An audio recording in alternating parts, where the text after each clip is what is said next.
Емоциите са нашите наставници и най-добри учители. Страхът ни показва в коя посока да търсим най-добрата възможност за растеж и сигурност. Тъгата ни учи да позволяваме на дадена ситуация да отлети и да не се вкопчваме в миналото. Яростта сочи къде са нарушени границите ни и дали не преследваме фалшиви ценности. Тревогата ни учи да живеем в настоящето и да виждаме красотата на света тук и сега. Всяка от нашите емоции възниква с определена цел. Емоциите са сигналната система на нашата психика.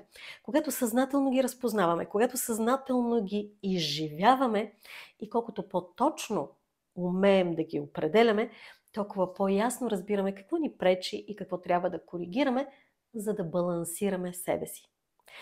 Естествено, без знания няма как да се получи каквото и гуру да обещае да ни развива. За тези, които искат да знаят, за да могат, правя специален workshop. Желания, потребности, емоции. Местата, разбира се, са ограничени.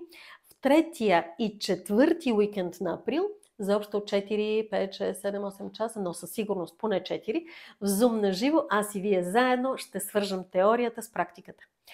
Побързайте, заявете участието си на адреса, който виждате и научете подробностите в сайта miglena-angelova.com/EgoVision.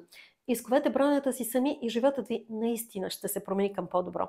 Сега действайте!